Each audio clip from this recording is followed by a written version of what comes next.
Telugu Desam party అధ్యక్షులు మాణిక్యాలరావు గారు చెప్పిన విధంగా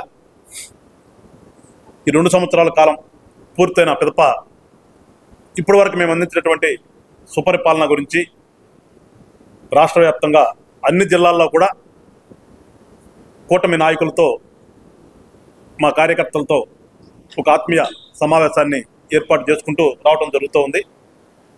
దానిలో భాగంగానే రేపు మధ్యాహ్నం 2 గంటలకి గుంటూరు బైపాస్లో ఉన్నటువంటి సత్యసాయి సదన్ ఆవరణలో ఉన్నటువంటి గ్రౌండ్లో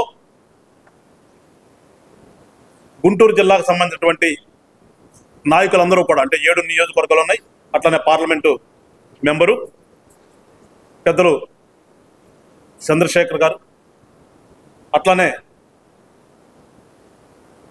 మా ఇన్ఛార్జ్ మంత్రి గారు అయినటువంటి కందుల దుర్గేష్ గారు, తెనాలి నియోజకవర్గం నుంచి ప్రాతినిధ్యం వస్తున్నటువంటి రాష్ట్ర మంత్రివర్యులు పెద్దలు నాదెండ్ల మనోహర్ గారు, అట్లానే మంగళగిరి నియోజకవర్గానికి సంబంధించినటువంటి మంత్రివర్యులు గౌరవ లోకేష్ గారు, ఇట్లానే రిమైనింగ్ పత్తిపాడు, తాడికొండ, పొన్నూరు ఈ నియోజకవర్గాల ఎమ్మెల్యేలు ప్లస్ ఎమ్మెల్సీలు అందరూ కూడా రేపటి సభకి హాజరై ఈ 2 సంవత్సరాల కాలంలో మా కూటమి ప్రభుత్వం అందించినటువంటి పరిపాలన గురించి, భవిష్యత్తులో చేయబోయేటటువంటి కార్యక్రమాల గురించి ప్రజలకు అందరూ కూడా వివరించేటటువంటి ఒక కార్యక్రమాన్ని కూటమి ప్రభుత్వం ఏర్పాటు చేసింది.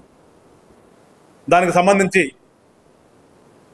ఈ గుంటూరు జిల్లాలో ఉన్నటువంటి అన్ని నియోజకవర్గాల నుంచి కూడా మా కార్యకర్తలందరినీ కూడా రమ్మని ఆహ్వానిస్తూ, అట్లానే ప్రజలు కూడా ఎవరైతే పార్టీ పట్ల మా కూటమి పట్ల అభిమానం ఉన్నారో వాళ్ళను కూడా ప్రేమపూర్వకంగా ఆహ్వానిస్తూ రేపు మధ్యాహ్నం వస్తే అన్ని విషయాలు కూడా అక్కడ చర్చించడం జరుగుతుందని చెప్పేసి తెలియజేసేటటువంటి కార్యక్రమంలో భాగంగానే ఈ పూట ఈ ప్రెస్ మీట్ ఏర్పాటు చేయడం జరిగింది. అట్లానే చూసాం, నిన్న మొన్న గతంలో ఉన్నటువంటి ఒక మంత్రివర్యులు గుడ్డు పెట్టంగానే పిల్లలు వస్తాయని చెప్పినటువంటి ఒక మేధావి అనుచిత వ్యాఖ్యలు ఒక మంత్రి పట్ల, ఒక మహిళా మంత్రి పట్ల, అంటే వీళ్ళకి అర్థం కానిది ఏంటంటే ఇంకా కూడా ప్రజలందరూ కూడా చెప్పులతో తన్నినా కానీ బుద్ధి రావట్లేదు. రాజకీయాల్లో విమర్శలు ఉంటే ప్రతి విమర్శ ఉంటుంది. ఎస్, మేము విమర్శించామంటే నువ్వు కూడా విమర్శించు, అది రాజకీయంగా ఉండాలి. కానీ వ్యక్తిగత విమర్శలు ఇంతకాలం చెప్పిన వీళ్ళు ప్రభుత్వం ఉన్నప్పుడు అదే పని, ఇప్పుడు పోయి ఇళ్లలో కూర్చున్నా కానీ బయటకు వచ్చినప్పుడు వాళ్ళ టార్గెట్ అదే, వ్యక్తిగత విమర్శలు చేయటం అనేది.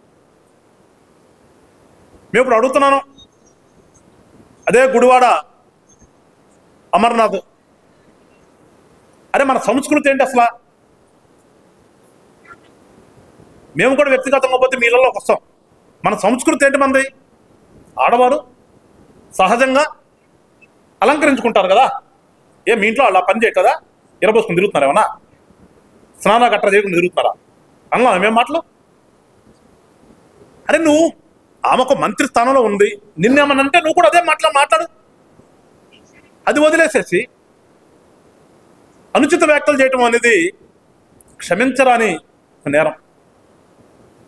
మళ్ళా మేము దాని మీద క్రైమ్ రిజిస్టర్ చేస్తే రెడ్ బుక్ రాజ్యాంగం ఉంటారు. ఓ పక్కన ఏడుస్తూ ఉంటారు, ఓ పక్కన అంటూ ఉంటారు. అన్నీ మీరే చేస్తారు. గెలటం మీ వంతే, ఏడవటం మీ వంతే. నేను చెప్తున్నాం, ఇంతకుముందు కూడా చెప్పాం, రాజకీయంగా రాండి, రాజకీయంగా మీరు ఏం చెప్పదలుచుకున్నారో, ఏం మాట్లాడదలుచుకున్నారో మాట్లాడండి. మేము కూడా దానికి సమాధానం చెప్తాం. లేదు మీకు లాగానే విమర్శించాలంటే మేము కూడా విమర్శిస్తాం. రాజకీయ విమర్శ అంతవరకే ఉండాలి. కానీ హద్దులు దాటి వస్తే గతంలో కూడా చూసాం, అట్లాగా మాట్లాడి మా గుంటూరు జిల్లాలో ఉన్నటువంటి మంత్రి ఇంటి దాకా తెచ్చుకున్నాడు. దానికి రకరకాలుగా మీరు దాన్ని కూడా వాడుకునే ప్రయత్నం చేశారు. మళ్ళీ ఇవాళ కూడా అదే పరిస్థితి. నీ ఇష్టానుసారం మాట్లాడితే నీ ఇంటి మీద కూడా వస్తారేమో, వస్తే దాన్ని ఏదో రాజకీయంగా వాడుకోవచ్చు అనే ఒక దుర్బుద్ధి మీ అందరిది కూడా. కానీ చాలా సమయంలో పాటిస్తున్నాం కూటమిలో ఉన్న పెద్దలందరం కూడా. మేమేం వయసు అయిపోయిన కాదు, మాకు వయసు ఉంది, మాకు కోపతాపాలు ఉన్నాయి.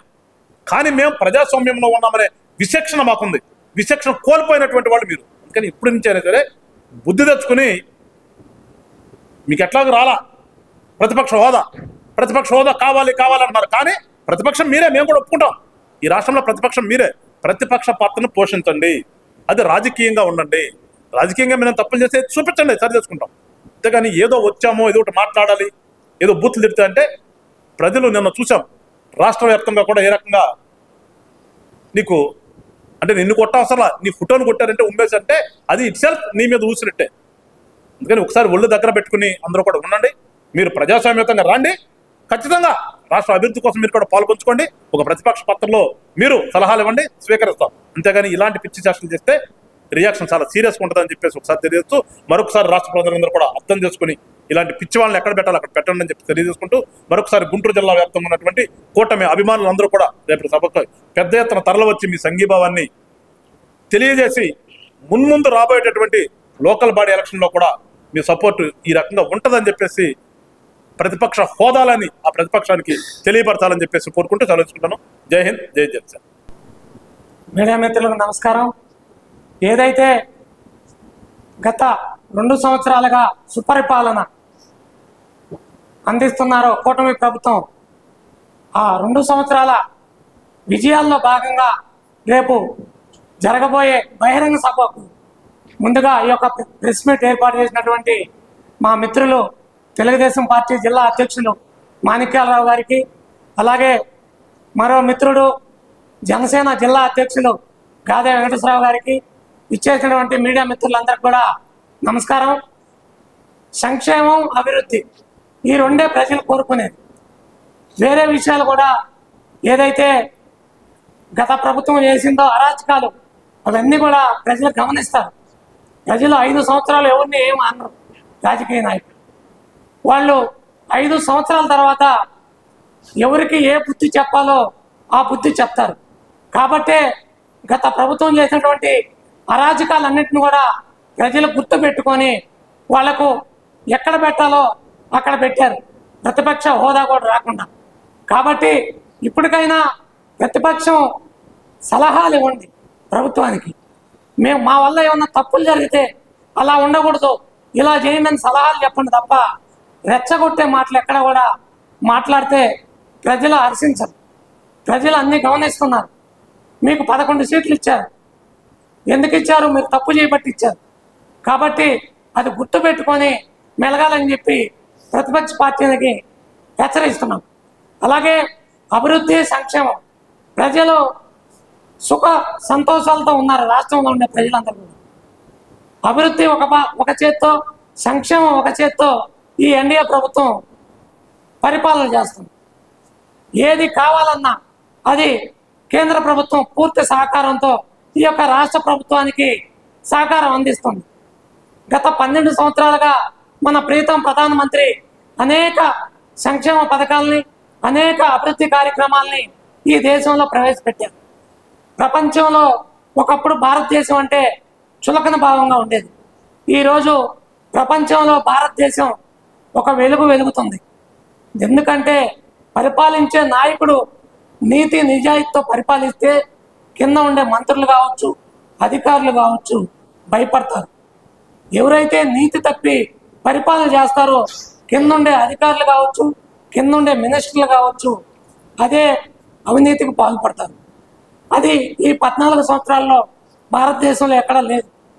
కాబట్టి కేంద్రంలో 12 సంవత్సరాల సుపరిపాలన, ఆంధ్రప్రదేశ్లో 2 సంవత్సరాల సుపరిపాలన ప్రజలకి అందిస్తూ ప్రజా సంక్షేమాన్ని కోరుతూ ప్రజా విజయాల్ని కోరుతూ ఈ యొక్క కేంద్రము, రాష్ట్రము అభివృద్ధి బాటలో పయనిస్తున్నాయి. కాబట్టి ప్రజలందరూ కూడా గమనిస్తున్నారు.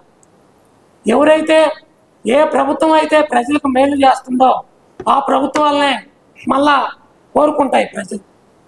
సపోజు గుజరాత్ చూడొచ్చు, రాజస్థాన్ చూడొచ్చు, మధ్యప్రదేశ్ చూడొచ్చు. మీరు ప్రజలు గత 15 సంవత్సరాలుగా మధ్యప్రదేశ్లో భారతీయ జనతా పార్టీ ప్రభుత్వం ఉంది. ఎందుకుంది? అక్కడ అభివృద్ధి చేయటం, పేదలకు అన్ని సౌకర్యాలు కల్పించడం వల్లనే మళ్ళా రెండోసారి ప్రభుత్వం వస్తుంది. కాబట్టి ఆంధ్రప్రదేశ్లో కూడా ఇదే అభివృద్ధి జరుగుతుంది. మళ్ళా ఇంకొక 15 సంవత్సరాల పాటు ఇక్కడ ఎన్డీఏ ప్రభుత్వం ఉంటుందని చెప్పి నేను ఈ పత్రికా విలేకరుల ముఖంగా తెలియజేస్తున్నాను. అలాగే రేపు జరగబోయే ఎన్డీఏ సమావేశానికి జిల్లా నలుమూలల నుంచి ఈ 3 పార్టీల నాయకులు, కార్యకర్తలు అందరూ కూడా హాజరవుతారు. పెద్ద పెద్ద నాయకులందరూ కూడా ఈ యొక్క ప్రభుత్వ విజయాల గురించి ప్రజలందరూ కూడా తెలియజేస్తారని చెప్పి సభాముఖంగా తెలియజేస్తారు.